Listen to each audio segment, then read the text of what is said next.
Hello, good afternoon. My name is Rebecca Stanfel, and I'm the Executive Director with the Montana Jewish Project here in Helena, based out of historic Temple Emmanuel. I'm here today on behalf of the Montana Association of Jewish Communities. Bert, who normally runs these events and plays his beautiful fiddle, sends his regrets. He recently had knee surgery and so wasn't able to be here. I want to begin by welcoming and thanking all who've joined us. Members of Montana's congressional delegation or their representatives, state legislators, and representatives from county and city governor, of course, our rabbis and our Jewish community leaders, and our friends and leaders from other faith traditions. As always, we will be lighting menorahs or Hanukkah from Montana Jewish congregations and communities around the state. Some of them couldn't be here today, but that doesn't mean we can't have a little more light. It reminds us of the history and shared presence of Jewish life across our big and beautiful state. The recent terrorist attacks at a Hanukkah celebration remind us why gatherings like this matter so deeply. The public lighting of these menorahs, led by our rabbis and our congregation members from all around Montana, is not only a celebration of a Jewish holiday, but today it is a civic moment where together we affirm the importance of religious freedom, mutual respect, and learning from one another across traditions. Thank you so much. I'm going to turn it over to our rabbis, and just a reminder that light can be fragile, but seeing you all here today reminds us of its resilience. Thank you.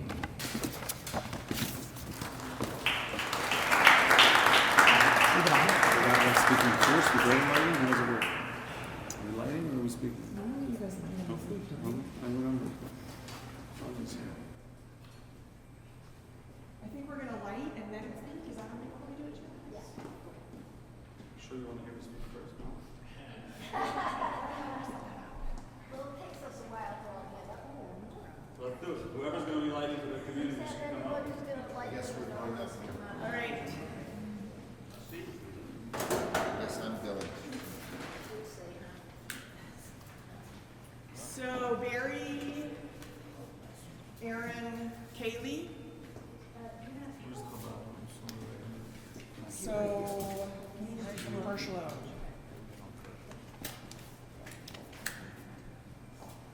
And please follow along with the blessings. They are transliterated and translated.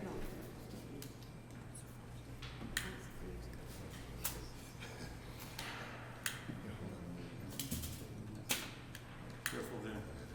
We'll just wait till it's finished. Let me know when you're ready, Aaron.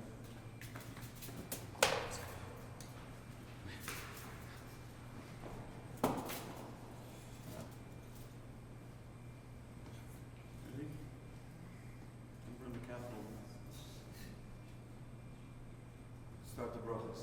Baruch atah Adonai, Eloheinu melech haolam, asher kiddushanu b'mitzvotav, v'tzivanu le'adlik ner Hanukkah. Baruch atah Adonai, Eloheinu melech haolam, she'asa nisim la'avoseinu bayomim ha'hem bizman hazeh.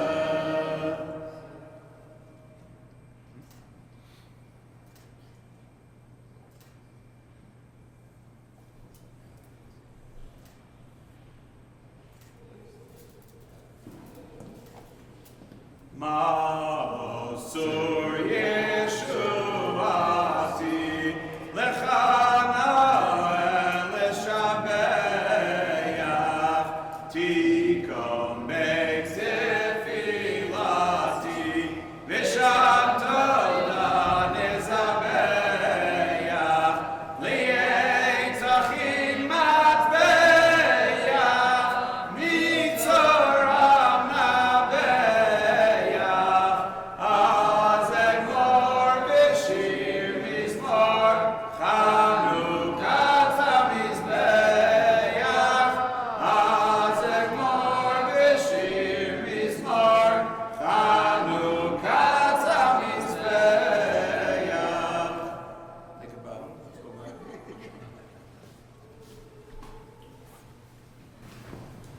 up next?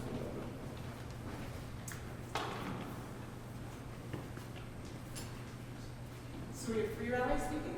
Yeah, do you speak Mendel? Three rabbis. Okay, so we're gonna have Rabbi There's Mendel. two rabbis speaking. To win for the Jews. We're gonna have Rabbi Mendel, No, Rabbi we're Sonia. not. We're going to have Rabbi Chaim, Rabbi Sonia. All right, we're going to have Rabbi Chaim and then Rabbi Sonia. Sounds like a plan. First, we need some spirit. If you don't speak Yiddish, learn it quickly. How's your Yiddish? Afreilich in Hanukkah. We're doing good. We're doing better than the years before.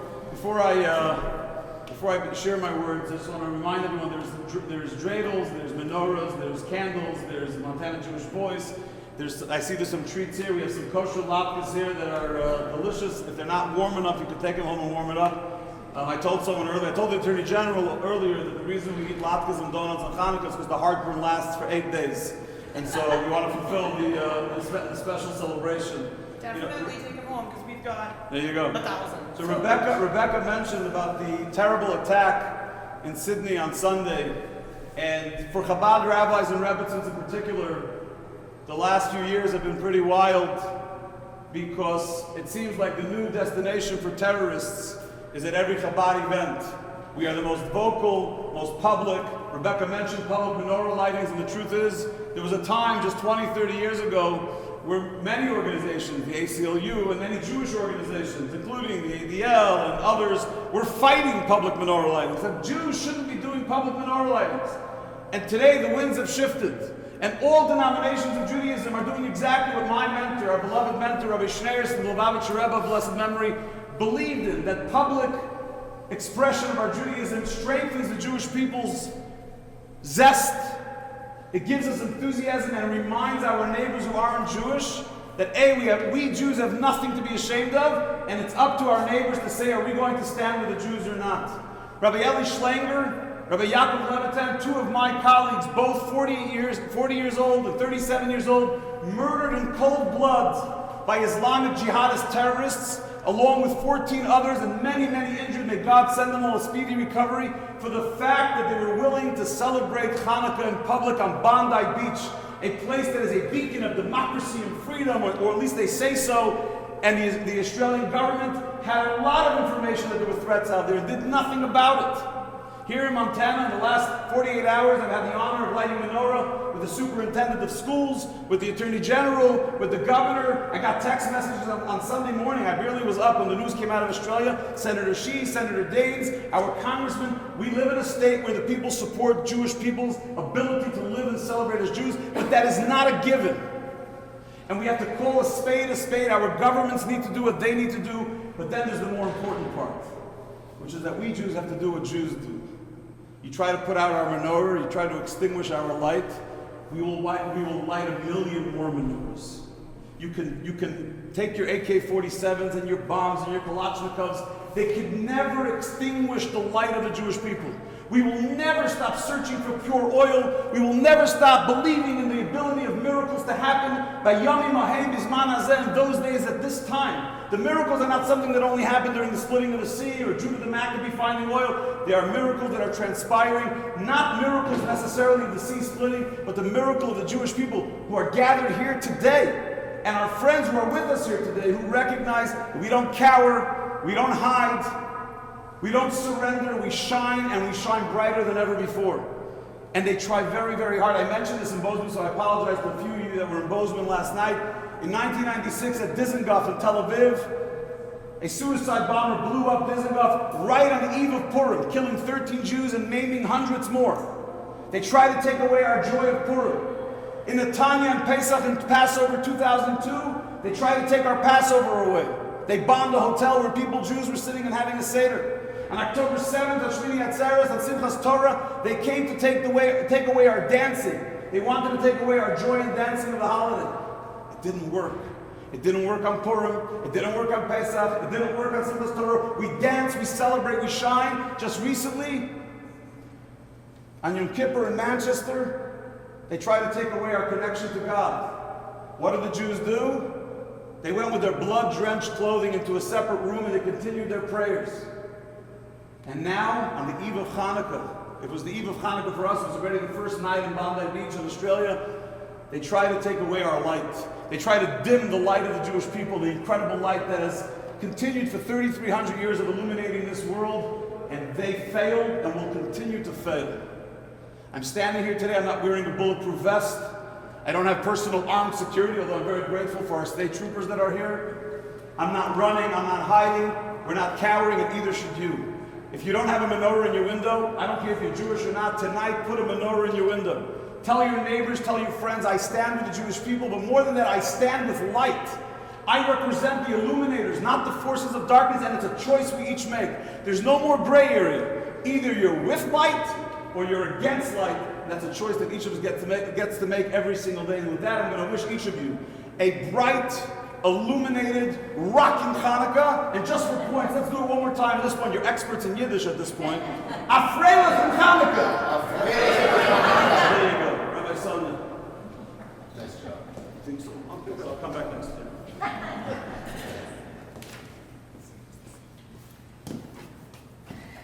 It's on, right? Because I need it. Happy Hanukkah. It is a pleasure to be here every day, every year. Maybe you remember last year I brought my kids with me from Bozeman, and they still remember this building as the biggest building in the entire world. So may this day make such an impression on every single one of us. I want to tell you a bit today about a different building. It is a tiny building right behind Albertsons in the middle of Bozeman. It's our synagogue building, which used to be a soap factory, which used to be a daycare, which since 1994 was the space in which Beth Shalom met in Bozeman, and which we just last Sunday finally lit the first Hanukkah candle after 6 months of ongoing renovations. And now this tiny little humble building, after a lot of sweat and a lot of fundraising and a lot of very interesting HVAC questions I never thought about in rabbinical school, this building is open. It has a beautiful blue ceiling. Its ark is housing Torah scrolls again, and this community is ready for the next decades in Bozeman. It was incredible to open the synagogue doors again for all our members, for the friends and supporters of our community, and to light the first candles in our community hall. And yes, we did have extra security at that night. But what I thought about on that evening was that the greatest miracle of Hanukkah was not the military victory, even though that was kind of astounding. And it was also not that sweet little story about the small jar of oil that lasted 8 days. It was the fact that they came at all. It was the fact that they didn't just stay home and let things unfold the way they were unfolding. It's the fact that they wanted to make a point that it wasn't most important that there was a temple. And it wasn't most important to be Jewish just in any way, the most comfortable way, but that it was important to be Jewish their way, and that they were willing to fight for it and show up for it and do it all over again.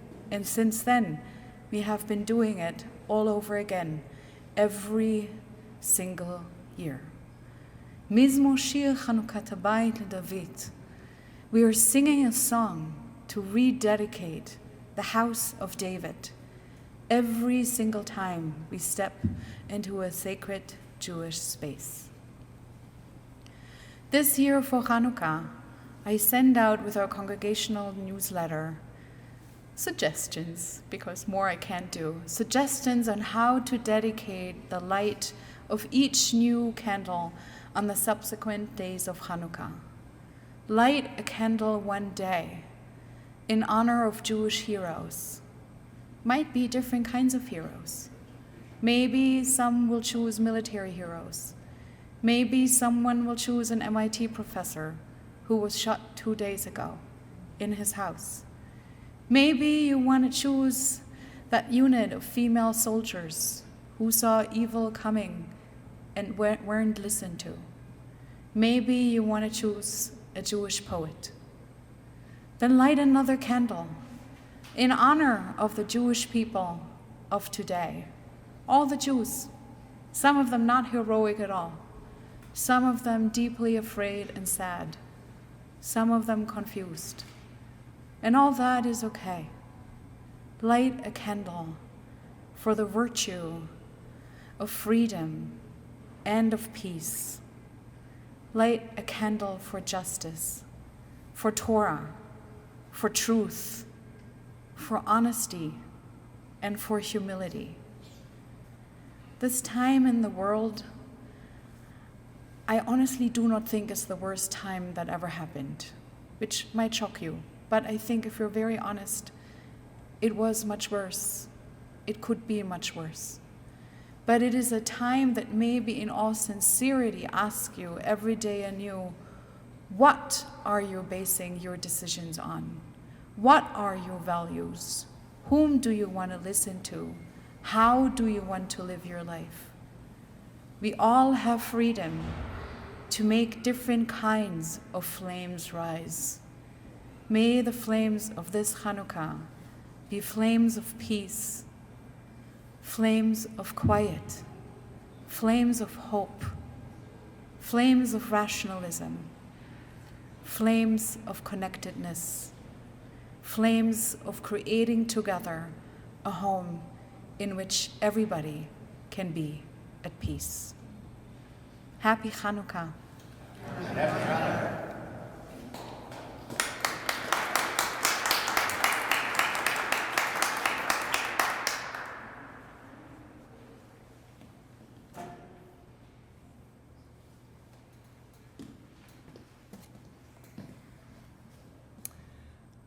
I am now going to ask you to eat, drink, and be merry. Get to know one another, get to know our rabbis, get to know our friends and different faith traditions. Thank you so much for coming. I think there's a ton of food on each side. People speaking for the senators, or they're just being here? They're just being here. Okay. Maybe we should mention that they're here. I did. Oh. So let's party now? Let's party.